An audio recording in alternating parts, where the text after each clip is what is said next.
For nearly 30 years, a predator driven by a dark obsession unleashed unspeakable violence upon women, leaving a trail of mutilated bodies in his wake, all in the pursuit of his grotesque desires. It was a desperate call from one victim that ultimately illuminated the path to justice. Without it, the perpetrator may have continued to evade capture.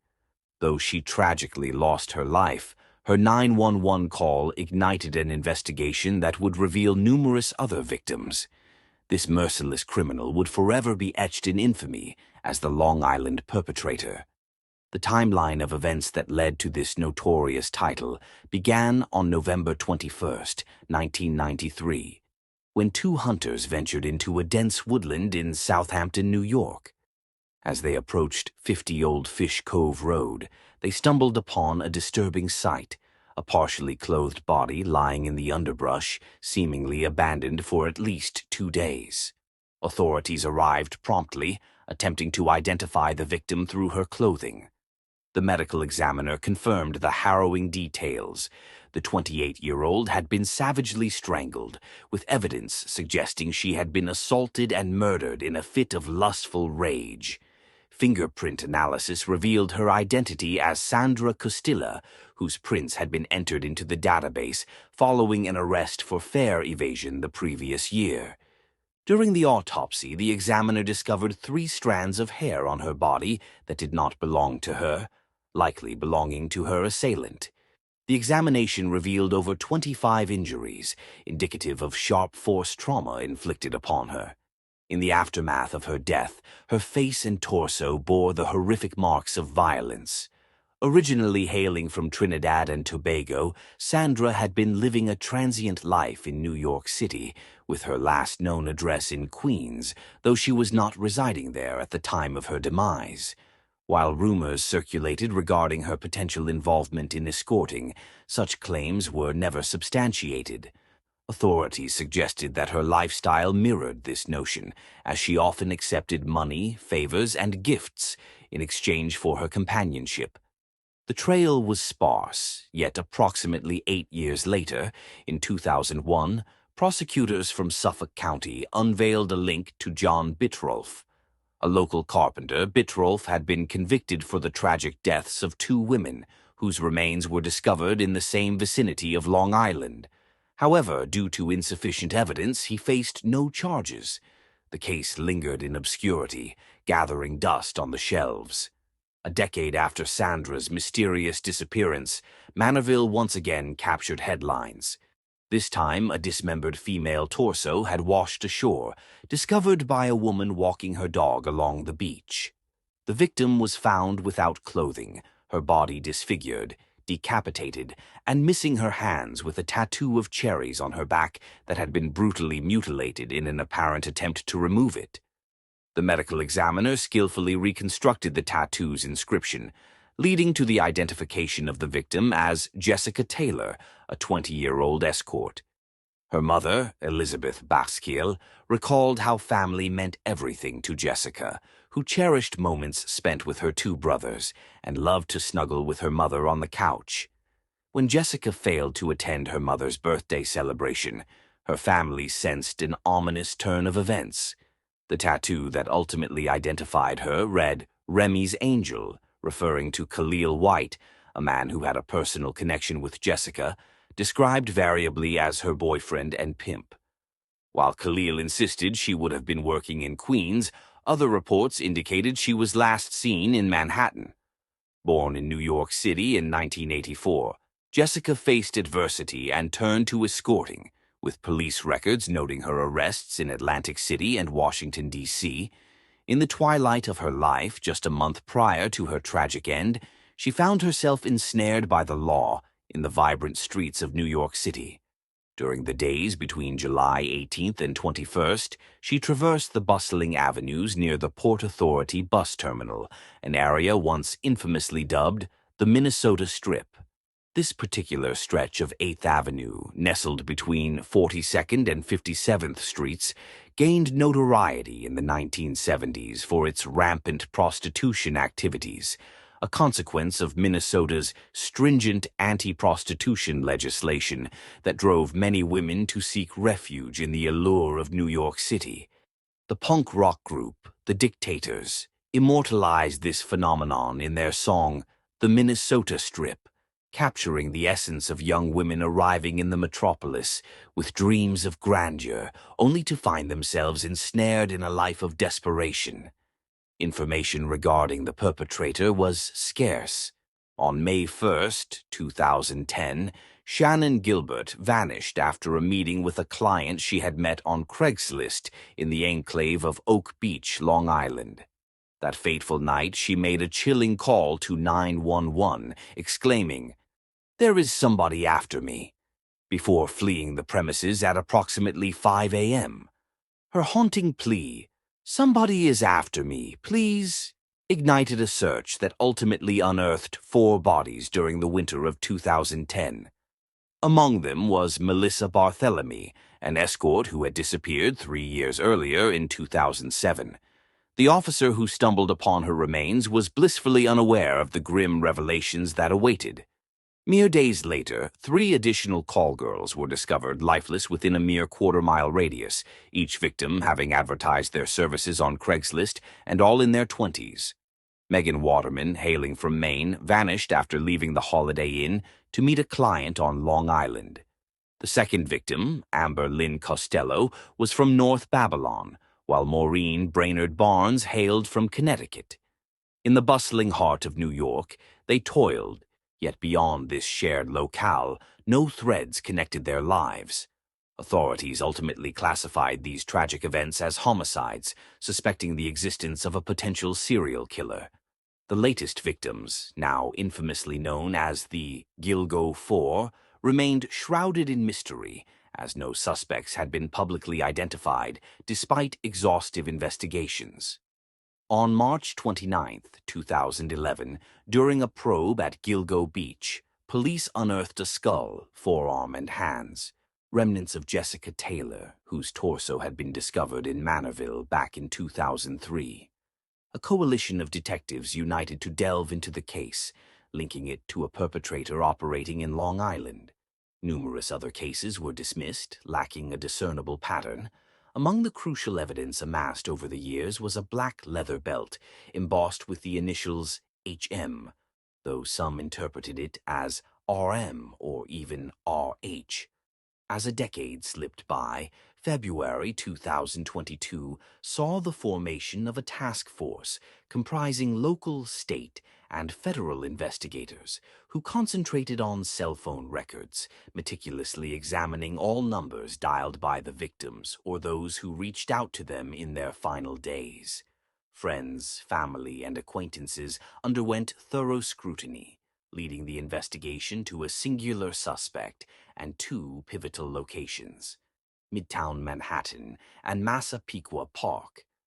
The elusive assailant operated within these confines, discarding the bodies into the ocean, where they would ultimately wash ashore, an outcome he had not foreseen. A month later, the task force achieved a significant breakthrough. Amber Lynn Costello, whose remains were discovered in 2010, had a roommate named Dave Schaller, who recalled a Chevrolet Avalanche parked outside their residence the day prior to her disappearance.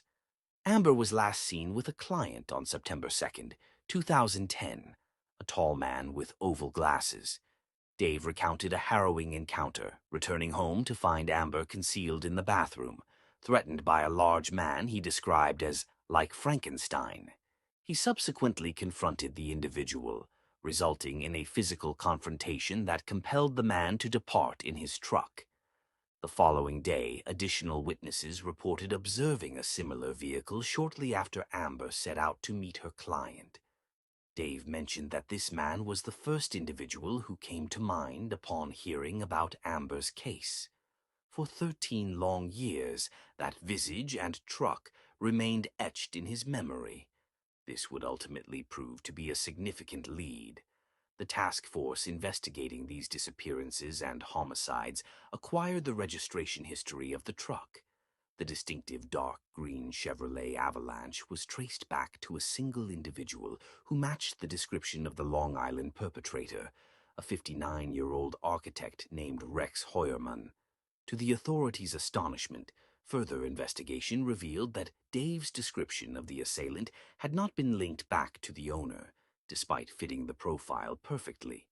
Instead, it had been relegated to a case file, overlooked and unexamined. Every aspect of Rex Heuermann's movements implicated him. His cell phone signals were detected near Midtown Manhattan, close to his office situated at 5th Avenue and 36th Street. The second set of signals was traced to Avenue in Massapequa Park, where Heuermann resided. A deeper inquiry in July 2022 unveiled intriguing details. Officers discreetly rummaged through the refuse outside Heuermann's residence. The trash contained 11 bottles, which held vital DNA evidence that would ultimately determine the fate of the Long Island victims. This DNA was compared to hair samples retrieved from the bodies of Sandra Costilla and Megan Waterman. To their surprise, the evidence not only implicated Rex Heuermann, but also included his wife's DNA. However, she was exonerated once investigators established that she was out of state during each of the Gilgo Beach tragedies. The question remained, how did her DNA find its way to the victims? Another lead emerged when detectives uncovered pizza crusts disposed by Rex Heuermann in his trash. Undercover detectives had been monitoring Heuermann, anticipating that he would inadvertently provide them with evidence for his arrest, and he did so in a rather literal manner. While being observed, officers witnessed him dispose of a pizza box in a trash can located on the sidewalk outside his office. The Suffolk County Crime Laboratory subsequently retrieved the discarded remnants and conducted DNA testing. Investigators also delved into Heuermann's online activity, which unveiled troubling interests. He had conducted over 200 searches related to the Gilgo 4 case, even exploring images of the victims' grieving families. Some of his inquiries were particularly revealing. Why can't law enforcement trace the calls made by the Long Island serial offender? Why has the Long Island serial offender not been apprehended? And could new phone technology be crucial in solving the case? His engagement with the case was evident as he sought out podcasts and documentaries about the 4 well-known victims. Ironically, he even researched the 2022 task force established to investigate him, all while they were simultaneously gathering evidence against him. Investigators confirmed that he utilized burner phones to contact escort services and maintained a separate email account for soliciting street workers through Craigslist. A Google warrant was discreetly obtained to prevent Heuermann from becoming aware of the ongoing investigations and the proximity of law enforcement to his activities. His email accounts revealed a penchant for disturbing and morbid adult films, primarily featuring the abuse of women and children. He also used this account to exchange selfies with potential intimate partners. Further inquiries revealed additional suspicious aspects of his background. Notably, from 2014 to 2022, Heuermann filed 4 lawsuits in New York courts against drivers, claiming serious and lasting injuries from car accidents. Court documents reveal that 3 of the cases involving Rex Heuermann were either settled or discontinued, while the latest case remains active.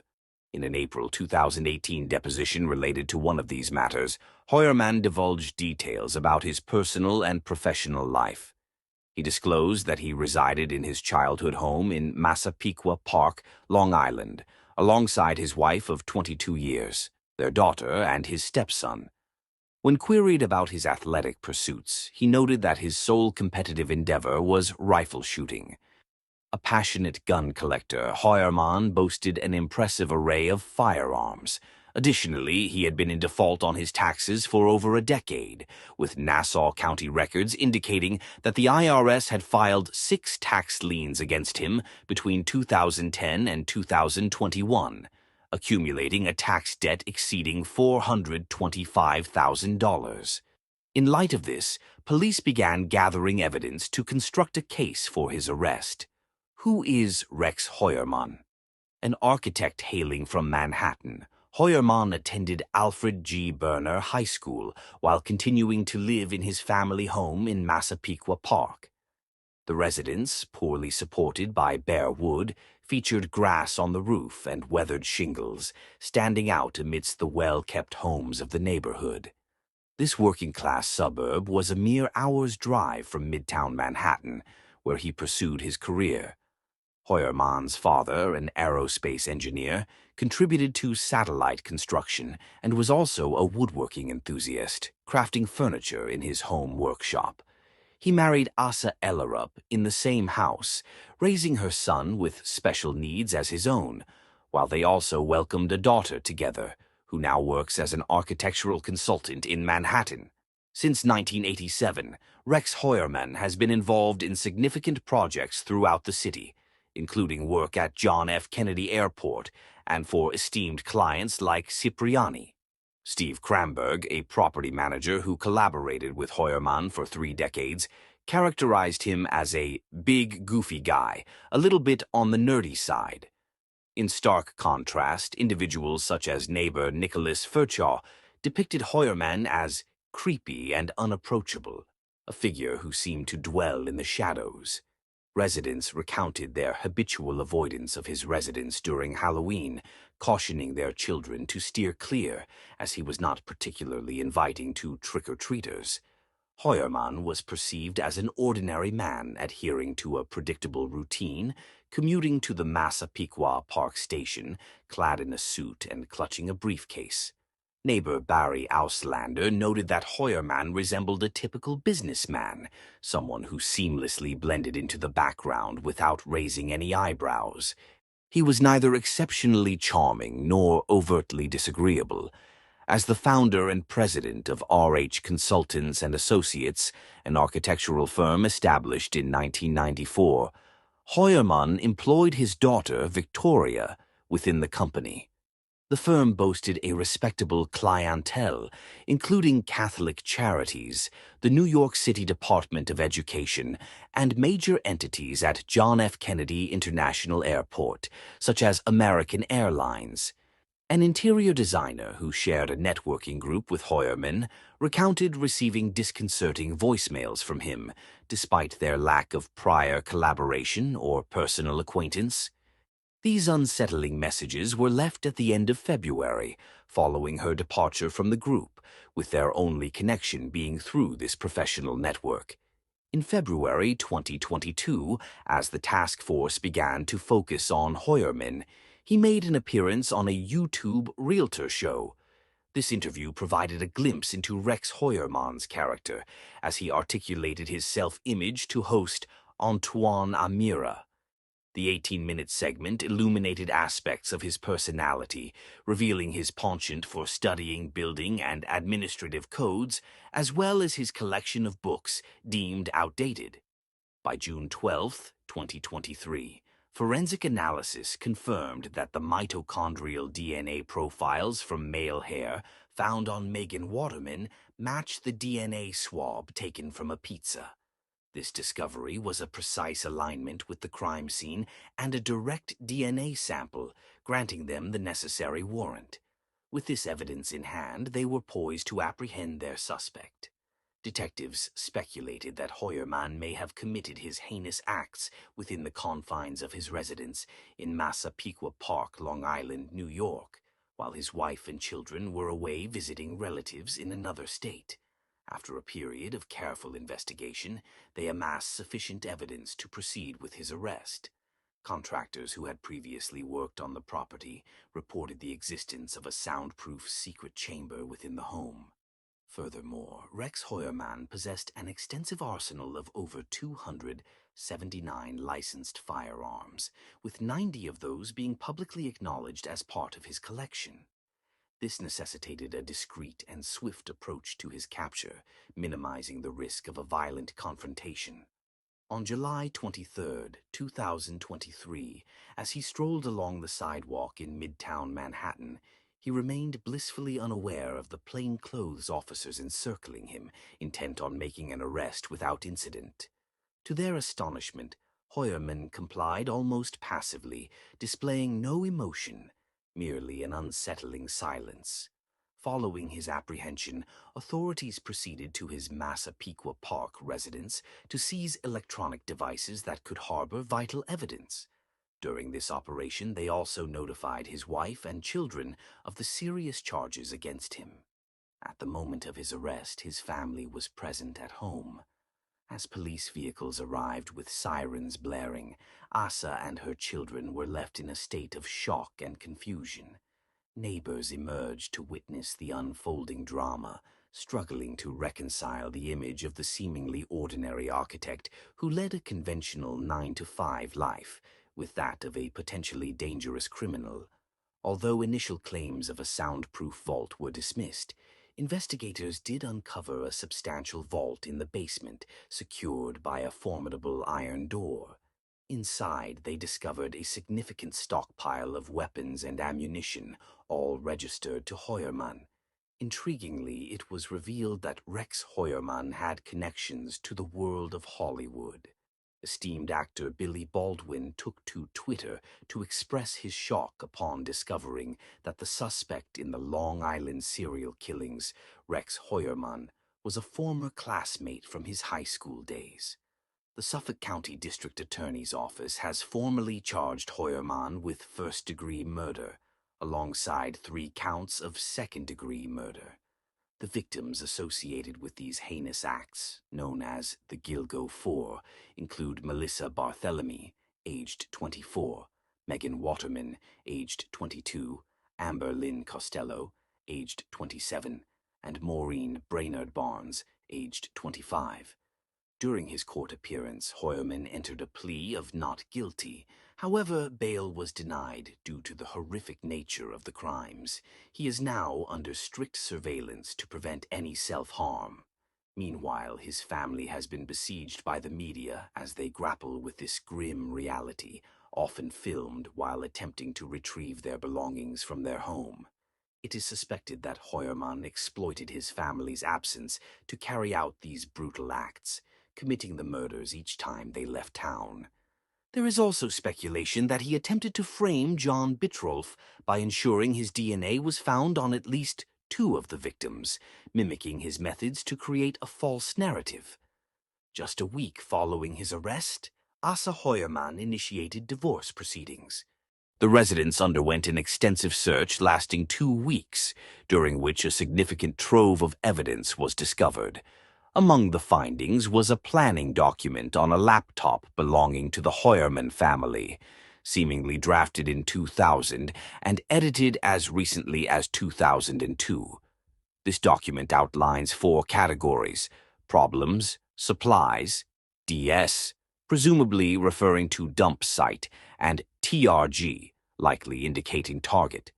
Notably, under the TRG category, the phrase "small is good" suggests a chilling reference to the size of the victims, all of whom have been petite women, aligning with this unsettling entry. The document further elaborates with sections labeled pre-prep, prep, and post-event, detailing actions such as change tires and dispose of pics. Furthermore, a distinct segment seemingly outlines the procedures undertaken for the disposal of the remains. Instructions such as detach head and hands, eliminate signs of torture, and prepare for transport are categorized under body preparation. His objective was to identify these victims, pursue them relentlessly, exert control, and ultimately extinguish their lives. Criminal experts speculate that Heuermann may have continued his heinous acts even after 2010. These were merely the victims who gained public attention. On June 7, 2024, Rex Heuermann faced charges for 2 additional murders beyond the 4 that would secure his imprisonment. Justice for Jessica Taylor and Sandra Costia was finally within reach, thanks to DNA analysis. The hair recovered from their remains matched Rex Heuermann's DNA with certainty. Despite his not guilty plea, the evidence is irrefutable. He will face prosecution for his horrific deeds. Jasmine Robinson, Jessica's cousin and a steadfast advocate for justice, remarked after Heuermann's arrest in 2023. We are acutely aware that this year marks 2 decades since Jessica was taken from us. It mirrors the length of time she graced this world before her life was cruelly cut short. She also expressed optimism that Heuermann's apprehension might catalyze progress in Jessica's case, which indeed occurred in 2024. Jasmine further reflected, Jesso was a remarkable individual, a true force of nature. Her immense heart and the love she inspired are deeply missed. She was a beacon of inspiration and someone I admired greatly. With a spirited resolve, she stood her ground against disrespect. Narborough, a village in Leicestershire, England, is recognized for its exceptional safety. However, it is marked by a singular tragic event that occurred in 1983. At that time, 15-year-old Linda Mann resided in Narborough and attended Lutterworth Grammar School and Community College. She was the younger sibling of Susan Mann, who was 2 years older. Their mother, Kathleen Mann, relocated to Narborough following the dissolution of her marriage. In 1980, Kathleen married Edward Eastwood, when Susan was 14 and Linda was 12. Linda was characterized as a typical teenager, quiet yet well-liked. She enjoyed her studies and cherished time spent with friends. Navigating adolescence posed little difficulty for her. An adventurous spirit, she embraced the joys of growing up, including music, hairstyles, makeup, and fashion. When funds for clothing were limited, Linda would babysit to earn money and create her own outfits. On November 21, 1983, Linda set out to visit a friend, but never arrived. She assured Kathleen and Edward that she would return by 10 p.m., but by midnight, her absence prompted her worried parents to contact the police. A search ensued throughout the night. Tragically, at 7:20 a.m., a hospital porter discovered her body on his way to work, initially mistaking it for a mannequin. Linda had been assaulted and strangled, with her jeans removed and her clothing scattered nearby. A scarf was found around her neck, which had been used in the act of strangulation. The news of the crime sent shockwaves through the Narborough community, leading to a heightened awareness among young girls who were encouraged to travel in groups. Investigators combed the vicinity of the crime scene, but found no significant leads. Nearby, a local psychiatric hospital raised suspicions among some residents who speculated that the assailant might have been a patient. However, no evidence supported this theory. During the autopsy, male DNA was identified on Linda's body, indicating the presence of an individual with type A blood, a characteristic shared by approximately 10% of the adult male population in England. Edward's blood was analyzed, revealing that he did not share the same 10% blood group as Linda's killer. A diligent team of investigators canvassed the neighborhood, seeking any leads that might illuminate the case. Meanwhile, another group meticulously compiled a list of individuals with histories of similar offenses in Leicestershire, interrogating each one in turn. A tip came in regarding a youth with spiky hair, reported to have been seen around 8 p.m., just moments from the location where Linda's body was discovered. Regrettably, this individual was never identified. For 3 arduous years, the search for the assailant continued. Then, in 1986, another tragedy unfolded. 15-year-old Dawn Ashworth resided in Enderby, Leicester, with her family, including her brother Andrew. A talented artist, she worked part-time at a local newsagent. On July 31, 1986, Dawn finished her shift at 4 p.m. and set off to visit a friend in Narborough, promising to return by 7 p.m. The last sighting of her was at 4:40 p.m. by motorists on King Edward Avenue. As the clock struck 7:30 p.m. and Dawn remained missing, her parents grew increasingly anxious. They scoured Narborough in search of her, but to no avail. By 9:40 p.m., they felt compelled to alert the police, their thoughts inevitably drifting to Linda Mann, praying their daughter had not met a similar fate. Days later, officers searching for Dawn discovered her lifeless body in a field adjacent to 10-Pound Lane. She had been brutally assaulted and strangled. The male DNA recovered from her body matched that of Linda's murderer, revealing a chilling connection. Both heinous acts occurred along footpaths, targeting young girls walking alone. The circumstances surrounding their deaths bore striking similarities.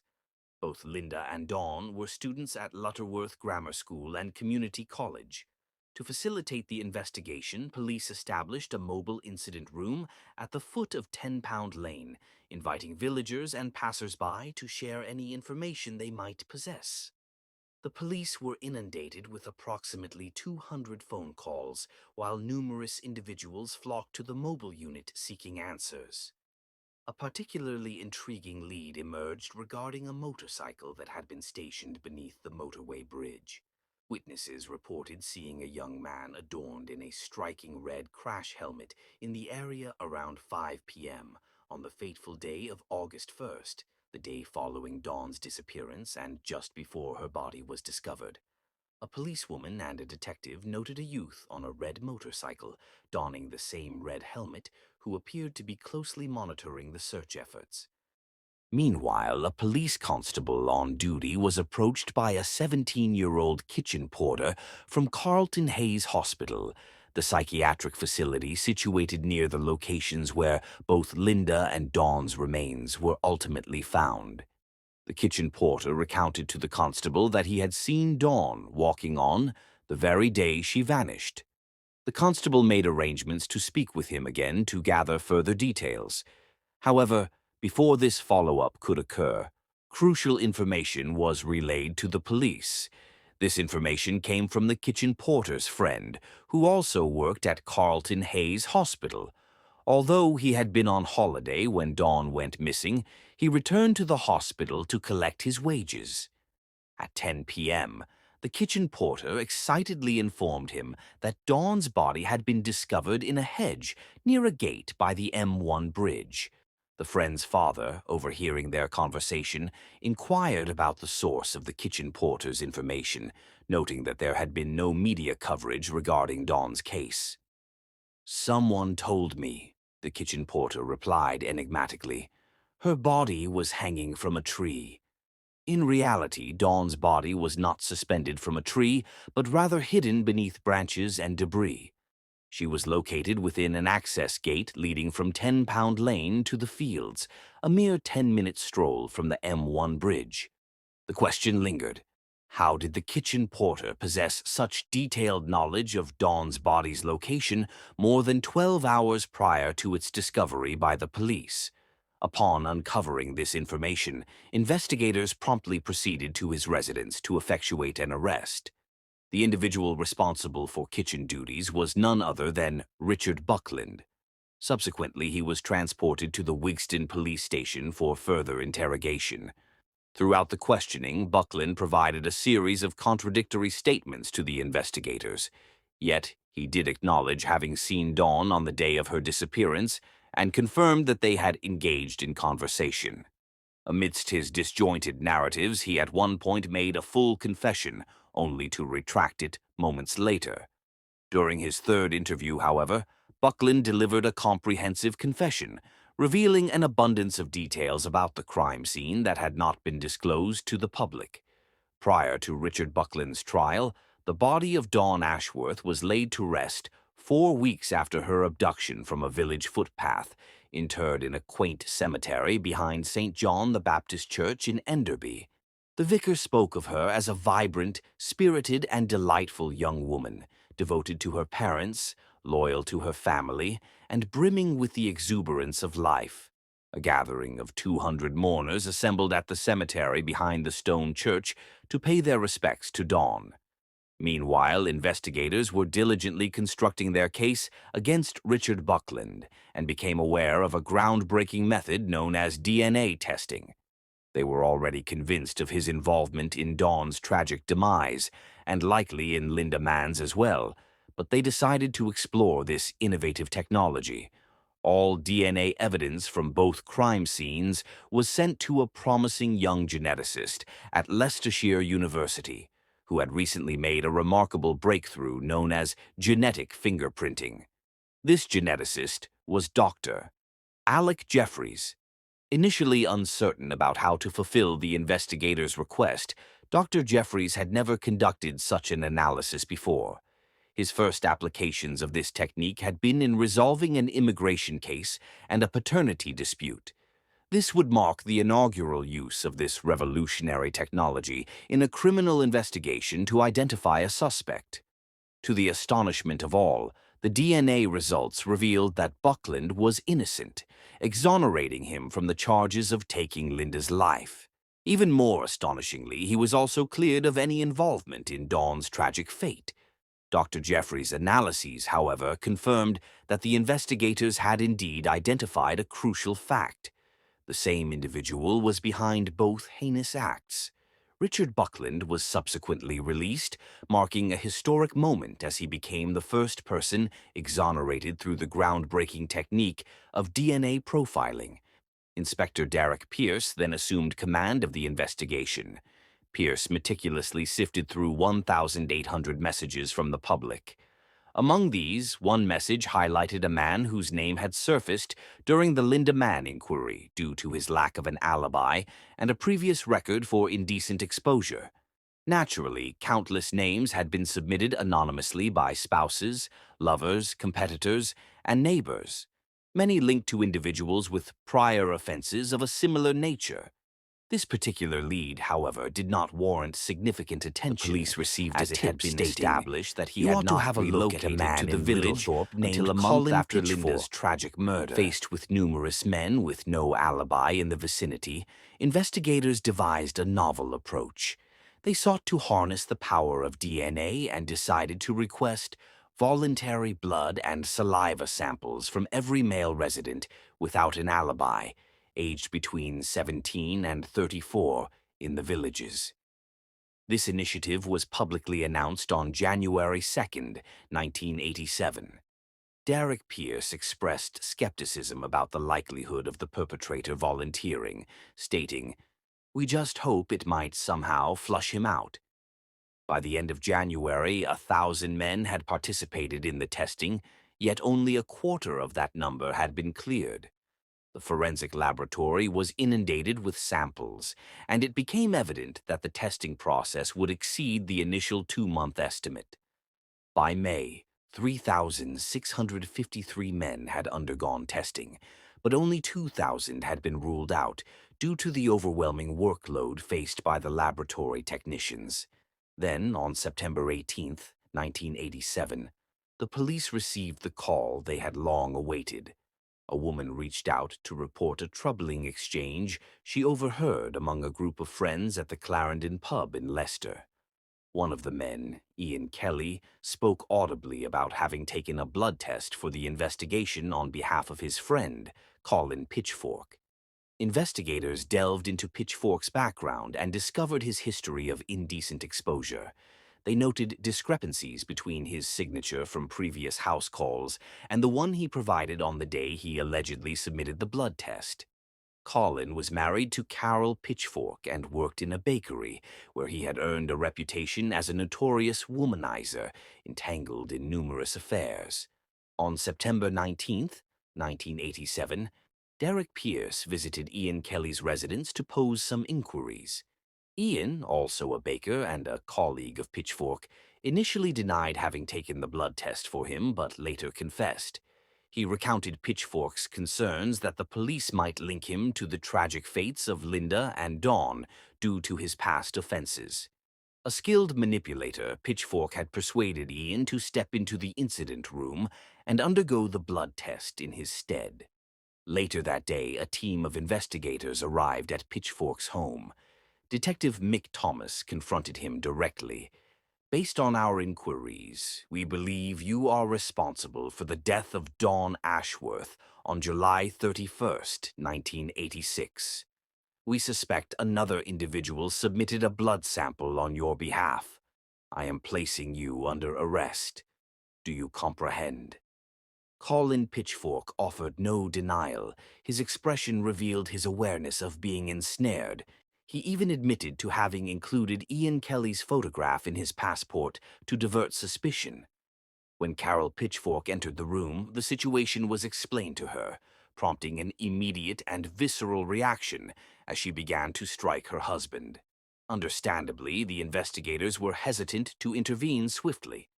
At the police station, Pitchfork began to recount his actions concerning Linda Mann. He expressed his intention to expose himself to her, yet the situation escalated when he realized she would identify him. The day following his heinous act, Pitchfork returned to his vehicle, where his and Carol's infant was secured in the car seat before heading home. Subsequently, Pitchfork confessed to investigators about his actions concerning Dawn Ashworth. Both offenses unfolded in an identical manner. He admitted to the authorities that he was aware of his actions but felt powerless to refrain from them. Furthermore, Pitchfork revealed that he had attempted to eliminate Ian Kelly on several occasions to ensure his silence, but each endeavor was thwarted.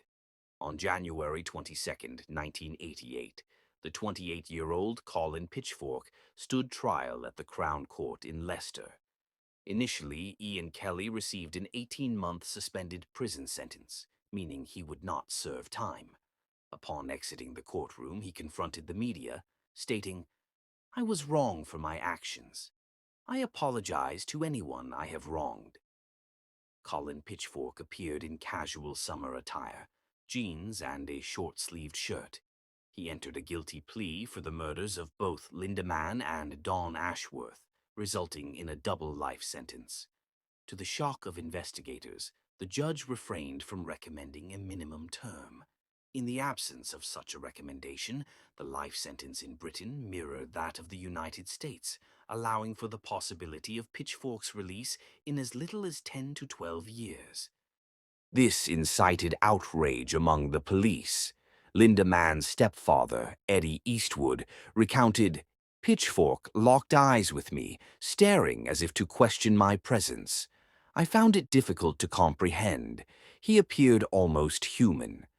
Linda's mother, Kathleen, shared, "The sight of him was utterly shocking. I averted my gaze when the lawyer presented those photographs of Linda to the bench, images of her as she was discovered. The cover was lifted, and gasps filled the room as the audience beheld the photos. My brother wept upon seeing them, but fortunately I did not look up. He must never again tread upon these streets. The only fitting punishment is execution. With the advent of this groundbreaking DNA genetic fingerprinting, the possibility of posthumous exoneration is utterly extinguished.